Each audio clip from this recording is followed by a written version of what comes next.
Salut à tous, c'est Claude de l'Authentique et aujourd'hui on se retrouve pour une recette autour du butternut. On va faire une recette simple mais ultra gourmande. Pour commencer la recette, on va préparer une petite marinade qui ira au fond du plat pour cuire la tatin de butternut. Donc, pour la marinade, vous allez retrouver toutes les pesées juste à droite de votre écran. On va commencer par mettre notre petit vinaigre balsamique dans la casserole avec notre sucre de canne, un petit peu de beurre et on va rajouter un petit filet d'eau. On va venir mettre ça à fond. On va laisser cuire jusqu'à l'obtention d'une petite sauce un petit peu sirupeuse. Pendant ce temps-là, on va s'occuper de venir faire un petit crumble au parmesan et à la noisette qui va venir sur notre tatin de butternut. Donc pour le crumble, on va venir commencer avec un petit peu de cornflakes. On va y ajouter un petit peu d'ail en poudre, de paprika et de sel, de la poudre de noisette, du parmesan et un petit peu de beurre fondu.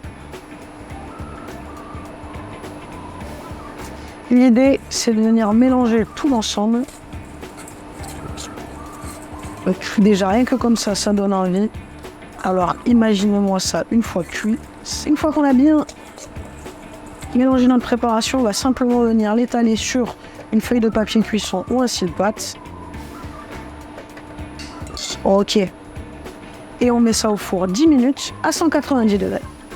On va attaquer la préparation du butternut. Donc, un petit couteau bien aiguisé. Et là, on vient faire une petite incision. Et en fait, on va faire un petit mouvement de balancier entre le couteau et le butternut. Bam! Donc là, on va couper des tranches d'1 centimètre d'épaisseur à peu près. Une fois qu'on aura nos belles tranches de butternut, on va juste venir peler un petit peu la peau. Au préalable, comme d'habitude, j'avais préparé mes jolies petites tranches et j'en ai fait un petit damier. Alors là, pour l'instant, ça ressemble pas à grand chose, mais vous allez voir, une fois dans le plat, ça va être incroyable. Au préalable, ce matin, j'ai préparé une petite pâte sablée. Tac. Donc là, vous allez retrouver la recette pareille en description sur le côté. Très facile, on met tous les ingrédients dans un batteur. Si on n'en a pas, on le fait à la main. On la sort du frigo, on la laisse reposer et on l'étale à la dimension souhaitée. Moi, je vous conseille quelque chose de pas trop fin, ni trop épais. On a retrouvé notre petit mélange qui a bien fondu. On va passer au montage de la tarte tatin. Pour le petit montage de la tarte tatin, ça va être facile. Il va nous falloir le butternut, il va nous falloir du Saint-Marcellin, parce qu'on est très gourmand et très cheesy, et une petite compotée d'oignons, faite maison évidemment. Pour la recette de la compotée d'oignons, rendez-vous sur l'Instagram de l'Authentique. Pour commencer, on va se munir de notre plat. On va mettre un petit fond papier sulfurisé, c'est juste pour éviter que ça accroche, c'est un côté super pratique. On va venir se positionner au-dessus de notre pâte et on va venir détailler notre pâte à la dimension souhaitée. On va commencer par venir étaler notre petite sauce au fond du papier. À ce moment-là, si vous voulez la faire avec du lard, vous n'hésitez pas, vous pouvez mettre votre lard. Mais par contre, il faut qu'il soit bien égoutté parce que le gras du lard, on n'en veut pas. Ensuite, on va venir déposer des petits bouts de Saint-Marcellin. Et ensuite, simplement, on va venir détailler des petits bouts.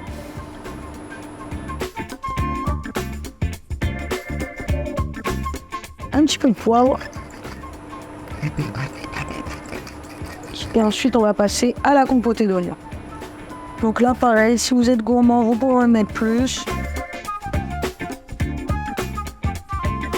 Et là, on va venir serrer la pâte tout autour. Et c'est important de bien venir enfermer complètement notre préparation. Une fois que cette étape-là est prête, ça part au four. 40 minutes environ à 190 degrés.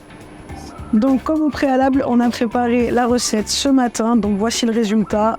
On distingue bien la pâte brisée, bien caramélisée. On a le butternut qui est super bien cuit, en plus c'est joli. Et donc là, on va passer au dressage. Pour le dressage, très simple, on va récupérer un petit peu de roquette. Hop.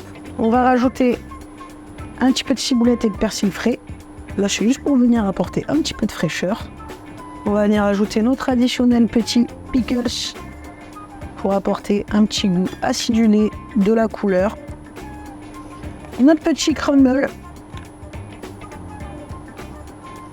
N'oubliez pas, pour le crumble, vous retrouvez la recette au début de la vidéo. Et ça, c'est une petite pépite. Et voilà pour la recette du mois. Tatin de butternut Saint-Marcelin et compoté d'oignons. Bon appétit!